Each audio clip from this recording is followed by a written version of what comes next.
What is identity theft, and why do we need to be aware of it? Identity thieves try different techniques to trick company employees into revealing customer information like credit card numbers, account numbers, passwords, and so on. Bear in mind that we can't keep customer information secure unless you know how to deal with identity thieves. What can you do to guard yourself and your organization? Identity thieves don't only steal information, they also undermine the customer's trust in our company.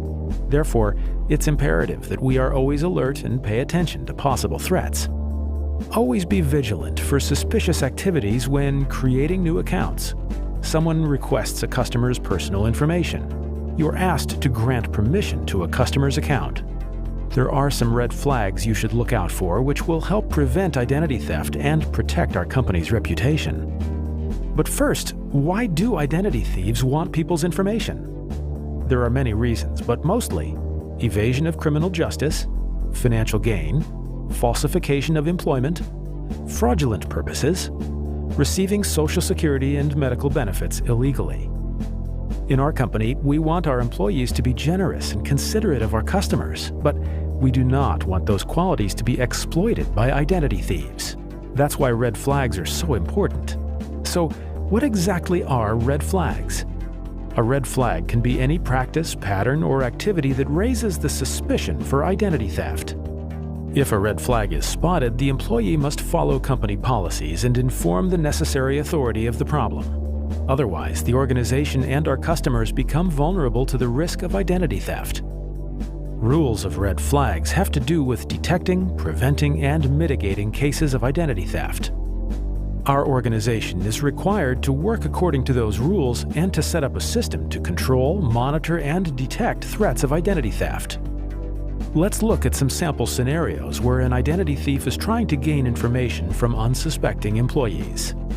Scenario 1. A person goes to a financial institution asking for a credit card replacement. Upon presenting his ID, the clerk notices a different address from what's already in the system.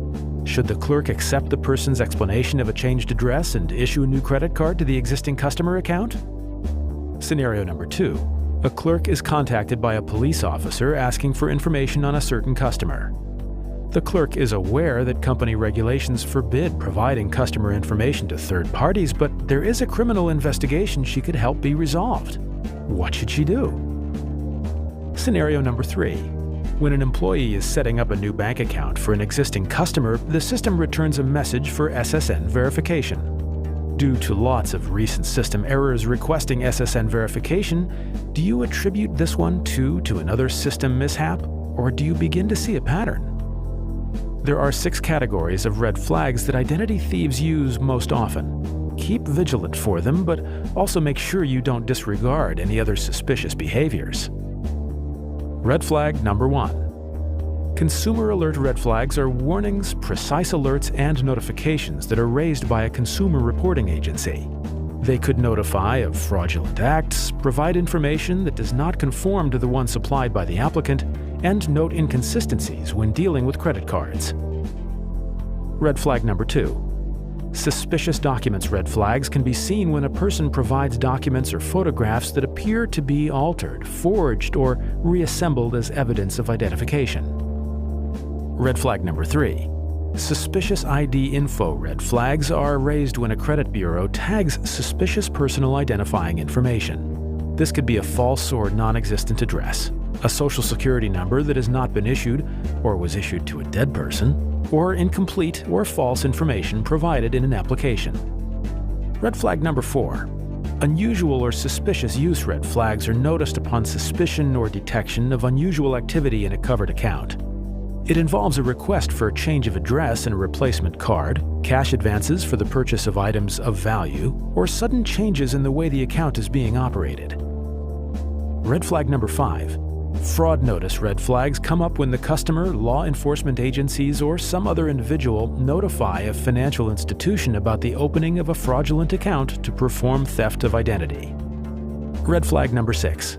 Address discrepancy red flags are in place when the consumer's address on file and the one currently provided do not match. There could also be requests for credit or debit card replacements sent to the new address. Your company may also have specific additional red flags which you should be aware of.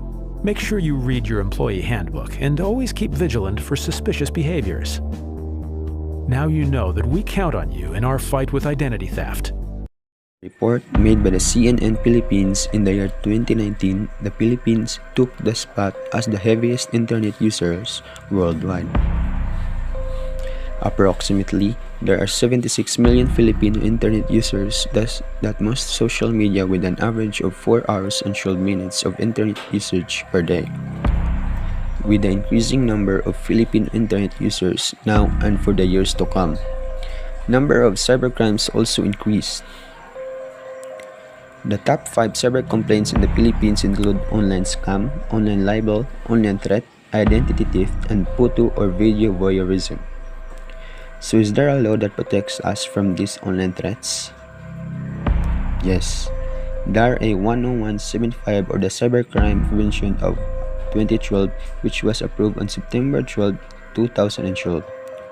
The app primarily aims to address legal issues concerning online interactions through the use of internet in the Philippines. Specifically, the Section 4 of RA 10175 penalizes 3 main categories of cybercrime offenses. First are offenses against confidentiality, integrity, and availability of computer data and systems. Second are computer-related offenses. Third are content-related offenses, while Section 5 of the Act enumerates the other offenses. Offenses against confidentiality, integrity, and availability of computer data and systems include illegal access, illegal interception, data interference, system interference, misuse of devices, and cyber squatting. Computer-related offenses include computer-related forgery, computer-related fraud, and computer-related identity attack.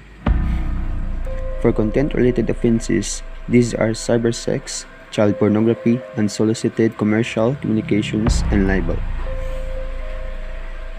The other offenses according to Section 5 includes aiding or abetting the commission of crime as well as the attempt and commission of the cybercrime, exclusively handled violations and post appropriate penalties. 2 government agencies are signed according to Section 10, and these are the National Bureau of Investigation and the National Police. Although DARE 10175 faces issues in containing broad policies, let us remember that there is a law that punishes unlawful acts online. Be an exemplary and responsible digital citizen that respects others online and offline. I'm Ruan Kim Martizano, and I'm against cybercrime identity theft.